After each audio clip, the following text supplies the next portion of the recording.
chrétienne, la chaîne qui fait la propagande du nom de Jésus-Christ. On ne peut pas faire plus de 2 heures du temps sans pour autant aussi épingler quelques minutages dans la parole de Dieu, parce que cela est notre cheval de bataille. Sur ce plateau, je reçois le pasteur Emmanuel Longuevue. Il est le pasteur de l'église Alliance Divine. Avec lui, nous allons parler un peu de toutes les réalités que nous sommes en train de vivre en ces derniers temps.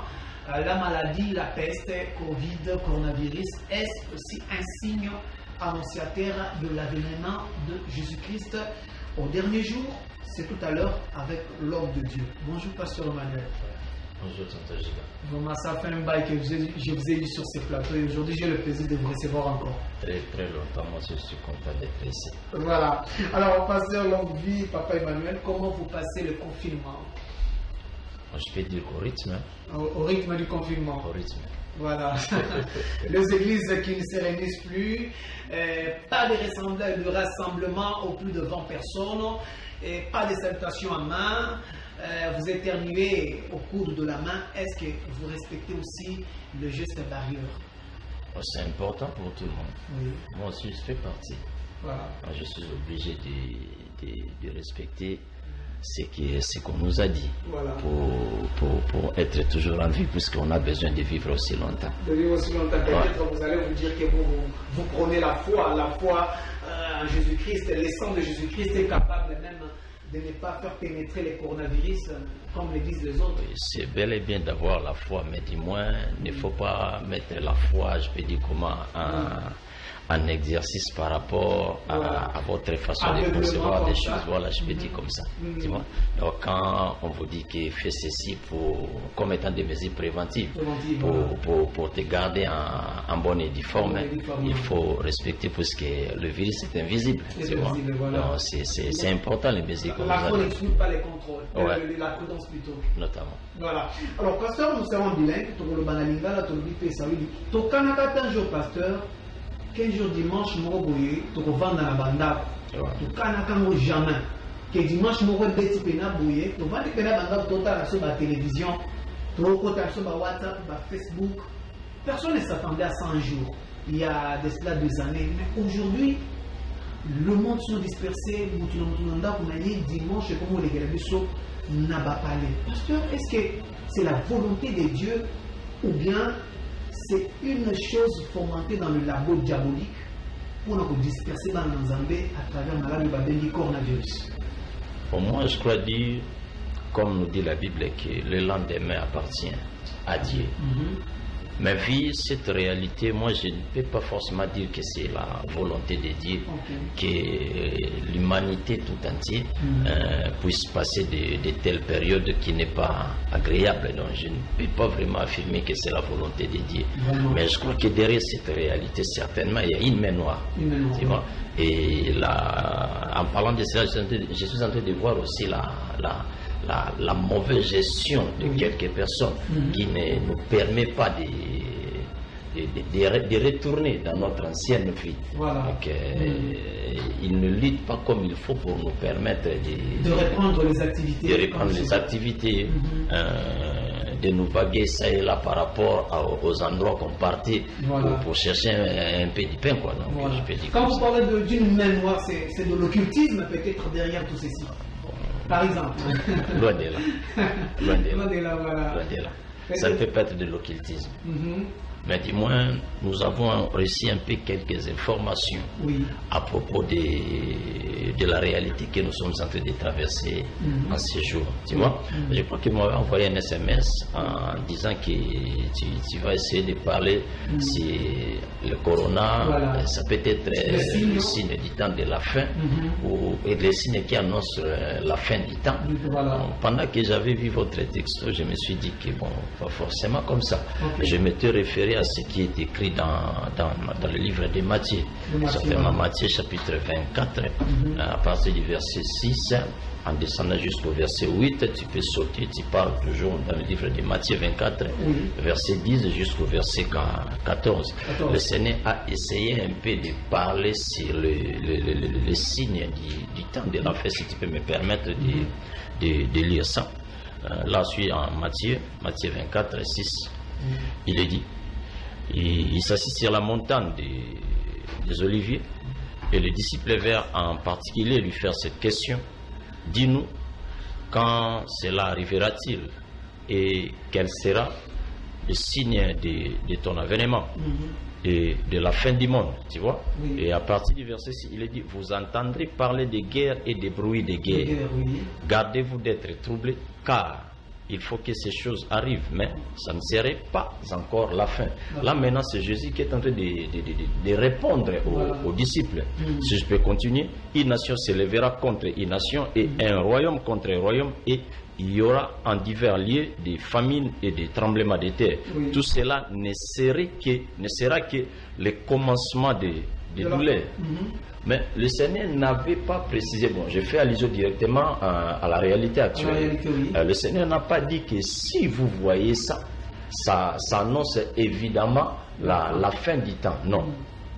Puisque là-dessus, il est dit que, il est dit quoi? Il est dit, tout cela ne serait que le commencement des douleurs. Le commencement des douleurs. Après ce que nous disons aujourd'hui, il y a encore de pire qui va encore advenir, qui va maintenant cette fois-là annoncer l'avènement de Jésus-Christ. Ça, c'est là qu'il est le début. Pourquoi pas? Voilà. Pourquoi pas? Moi, au milieu de la nuit, certainement autour d'une heure du matin, 2 heures comme ça, je faisais un peu la lecture. Je faisais un peu l'analyse de réalité à propos du corona. Je me suis dit que, mais d'abord, c'est un nom. Ça vient de quelle langue? J'ai cherché ça à Lingala, je ne l'ai pas trouvé. J'ai cherché ça en français, je ne l'ai pas trouvé. Et je viens de découvrir que c'est parmi l'une des langues brésiliennes, corona. En anglais, c'est comment? Je ne sais pas si parfois tu peux avoir l'idée. Il y a quelqu'un qui m'a expliqué une fois, corona, c'est comme couronne. Quelque chose pareil, non, je n'ai pas vraiment de précision. En français, tu peux dire ça comment? Coronavirus. Covid, Covid-19. Bien que c'est moi qui pose les questions, les réponses sont à vous. Je vous en prie, permettez-moi de continuer. Voilà. Le virus, d'après moi, pas du tout d'après moi, selon les informations qu'on a reçues. Puisque je ne suis pas passé pour prêcher sur Corona, puisque je ne peux pas prêcher sur Corona. Nous, on prêche sur Jésus. Tu vois? Le virus a été fabriqué par un certain professeur docteur. Je crois que tu es conscient, qui répond au nom de Charles Lieber. Tu vois? C'est lui qui est le chef du département de chimie biologie de l'université à Ava, aux ISA. Tu vois?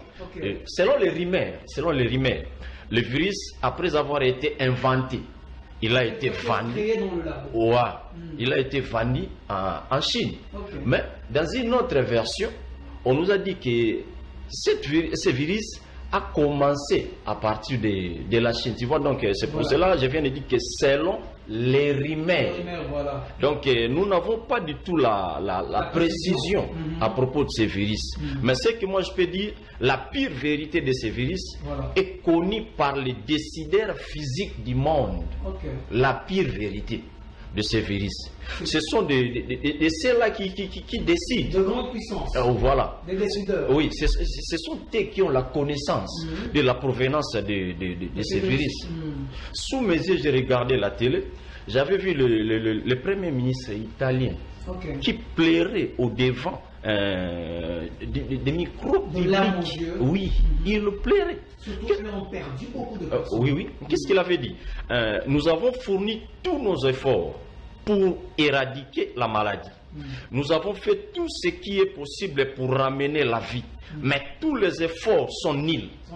Tous les efforts sont nuls. Et là, il faut croire à la puissance de Dieu maintenant. Il faut maintenant recourir maintenant à la grandeur de Dieu. Normalement. À la même puissance de Dieu. Normalement.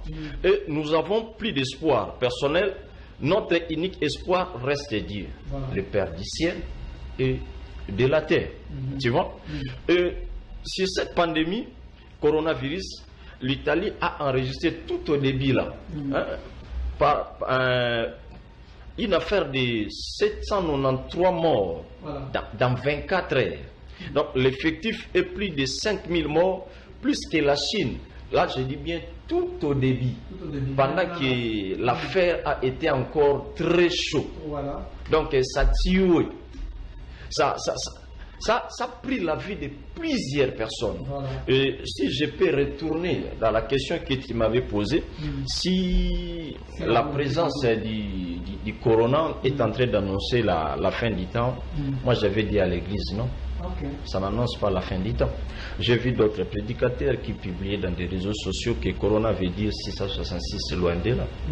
Loin de là, ce n'est pas du tout, ce n'est pas forcément le signe 666. Et mais il y a un vaccin qui a été proposé pour le coronavirus dont le chrétien fustige et dise que peut-être à travers ces vaccins-là, il y a une piste qu'on va mettre soit sur le bras, soit là on va vous piquer le vaccin. C'est uniquement ce que Daniel avait prédit, soit ce que l'Apocalypse avait dit qu'il y aura quand même l'insertion de la marque de la bête. C'est ça, c'est que c'est dit aussi.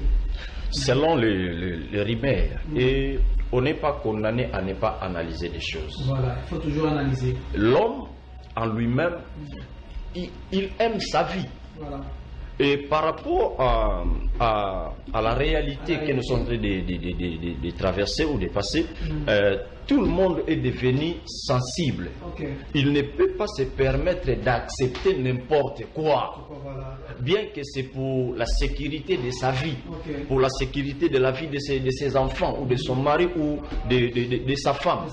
Mais du moins, en partant des rumeurs qu'il compte nous faire ceci, il compte nous faire cela. Donc tout le monde s'est méfié de ces vaccins-là, de ce qu'on prétendait venir donner aux... Alors, pasteur, quelle est la solution aujourd'hui? Parce que cette pandémie est en train de ronger l'humanité.